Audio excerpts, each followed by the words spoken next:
Luc Graré, so you're in charge of Germany, Central East Europe and Benelux as well at Lhyfe, which is a famous French company. First of all, can you tell us about a project which is going to start, which is called Hope and concerns Belgium? So Hope is an offshore hydrogen production pilot, which will be based in Ostend in Belgium.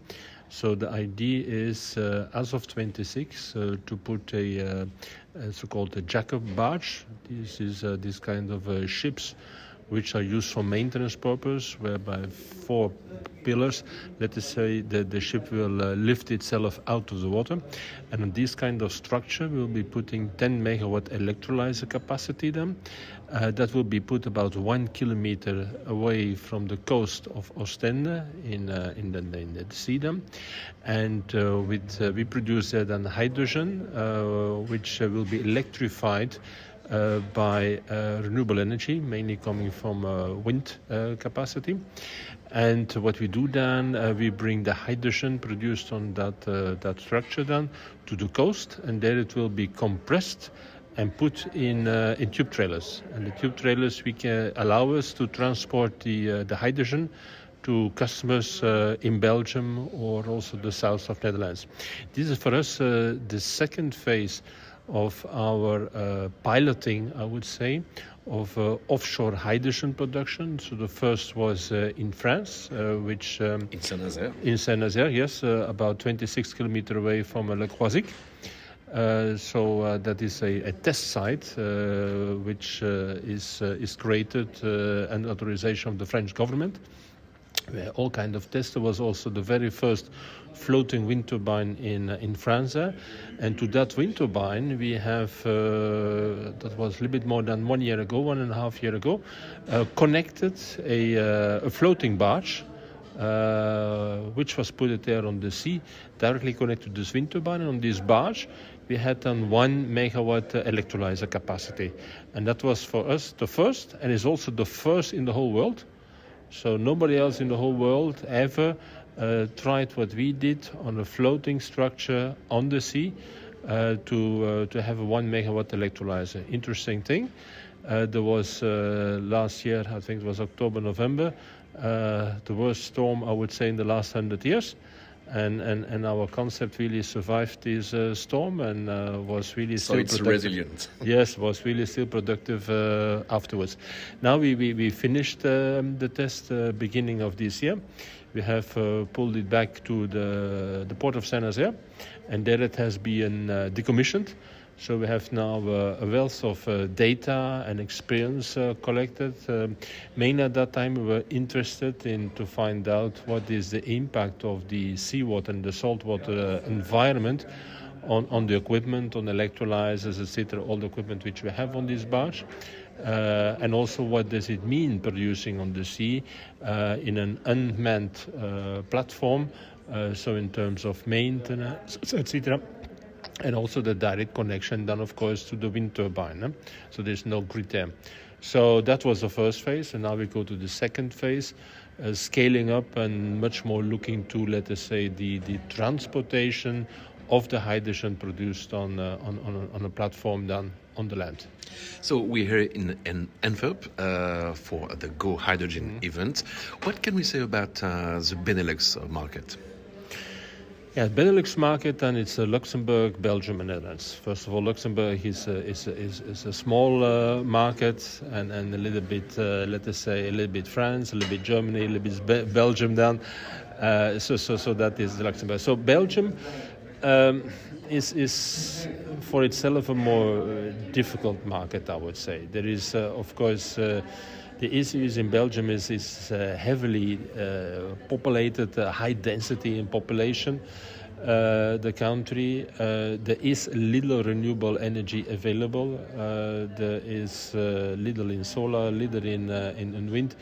There is, of course, some offshore wind capacity, but Belgium has the restriction that the distance of the sea is limited because of the canal. So it is almost a small street in the sea, which is between Belgium and the UK. Other countries like France or Netherlands have, of course, much more sea in front of them. So these are limitations, so which leads to the fact that Belgium has to import also lots of renewable energy to foresee already on bringing renewable energy into the land, also for e-mobility, etc. So there is very little left over to do on a big scale electrolysis in Belgium. That's one thing, and I think that's a major obstacle here in Belgium.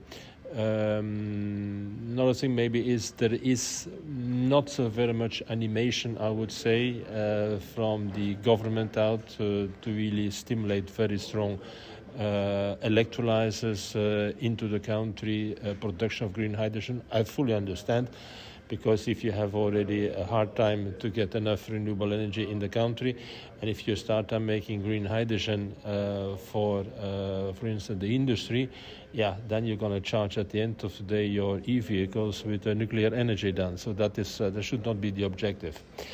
The other country, the third one, Netherlands, I think there are much more ambitions. Much more ambitions. Has to do, of course, with the fact also they have an enormous potential of renewable energy. Netherlands, they have the plan to add another 60 gigawatt also of offshore wind. Their, let us say, potential sea goes more than 200 kilometers away from the coast. So therefore, there is a huge potential. And the other thing is also Netherlands has advantages. Has been, of course, long time the exploration of the gas from Groningen. They have a double gas network under the ground. One is for the gas from Groningen, which is called the low calorific gas. And the other gas network in Netherlands is the high calorific, which is the gas from Russia and the gas from Norway. And of course, Groningen has stopped. That was by law stopped last year. And it is on this network which can be refurbished to be used for hydrogen. So which means the Netherlands will have a huge network under the ground to transport hydrogen through the country. And therefore there are lots of possibilities because of what we call the hydrogen backbone, and because of the renewable energy.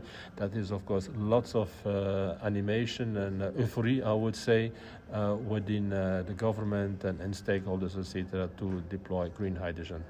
To conclude, let's talk about Germany. It's your new home now, and there are huge needs for the industry, mainly. Yeah, of course, Germany is a heavily industrialized country. I would say also the industry really requires modernization. So digitalization is a big topic for the industry in Germany to stay competitive versus other locations all over the world. If it is steel industry, car industry, or whatever, Germany is under heavy competition from other places in the world. And the other topic is decarbonization. So not only to fulfill, let us say, the requirements on decarbonization which are given by EU law and also, of course, local law, but much more also to give a very strong impulse to the industry to modernize this and to stay really in a competitive edge. And that is what we see. I think the tenders which are coming out this year from ThyssenKrupp and Saarstahl says enough. That is the result from the subsidies which have been given by the German government, which goes in the billions of euros and which are under the IPCEI concept from the EU. And that is what is really very strong driving. So I believe that with these first initiatives, these will really be a kind of domino effect in many other industries. Because the thing is also, if one starts delivering green steel, and of course the other are obliged also to follow this. And we see also that in the whole value chain there is a pressure coming, and that's not only in Germany, we see it also in the Netherlands, on the value chain coming a pressure to really decarbonize. Just to give you an example, it starts from the supermarket, who says, okay, I want to have here my whole value chain, starting from the can of Coca-Cola up to the transport, really decarbonized. So which means the transport company is under pressure to offer decarbonization in the way how they transport goods. The one who is making the can out of aluminium, for Coca-Cola, for instance, is under pressure to do this also in a green way, etc.